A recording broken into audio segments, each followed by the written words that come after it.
York, AP, former President Donald Trump is finally opening his checkbook, reserving millions of dollars in airtime for ads to bolster his endorsed candidates in key midterm races just 1 month before Election Day. Trump's newly formed MAGA Inc. Super PAC will begin airing ads Saturday in Nevada, Georgia and Arizona, according to Medium Buying, an ad tracking firm. The group is already airing ads in Pennsylvania and Ohio, home to two of the most consequential and competitive Senate races in the country. The Georgia spending is particularly notable, coming as Trump's hand-picked Republican Senate candidate Herschel Walker's campaign has been rocked by reports alleging he encouraged and paid for an ex-girlfriend's 2009 abortion.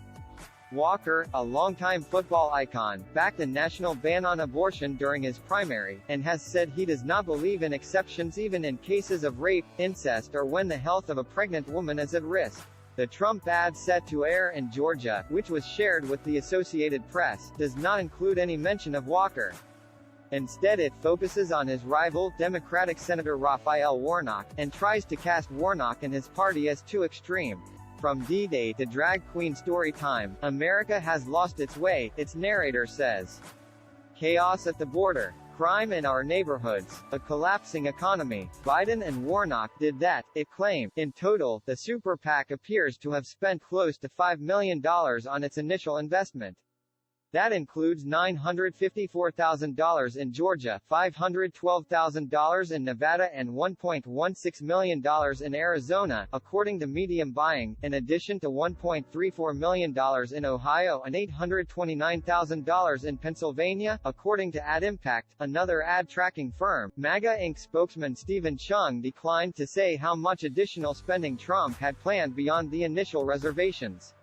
"We're not going to telegraph our spending, but it's a significant buy," he said. The Super PAC's first wave of ads are all negative spots aimed at turning voters off the Democratic rivals of Trump-endorsed candidates.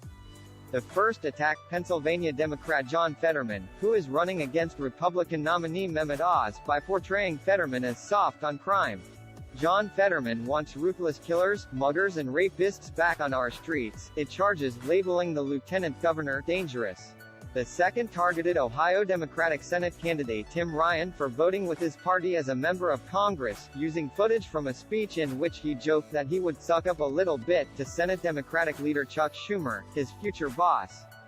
Ryan, who is running against Trump-endorsed Republican J.D. Vance, has run as centrist trying to win back the Rust Belt voters who have soured on the party in recent years.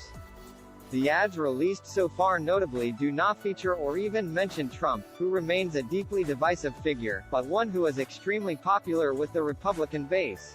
Trump had been under growing pressure to finally start spending on midterm races after playing an outsized role in the primaries and pushing his favored candidates. Senate Minority Leader Mitch McConnell, in particular, had urged candidates with Trump's support to ask him to open his checkbook heading into the race's final stretch. The notoriously thrifty former president's Save America PAC, his main fundraising vehicle since leaving office, ended August with more than $90 million in the bank. Trump aides have discussed transferring a portion of that money to MAGA Inc., which could later be used to support a presidential campaign should Trump decide to run again, though campaign finance experts are divided on the legality of such a move. Trump has continued to tease another presidential run, telling supporters at a rally in Warren, Michigan, last weekend, "We'll be talking about great things hopefully in the not-so-distant future. Oh, I think you're going to be happy," he went on to say. "But first we have to win a historic victory for the Republican Party this November."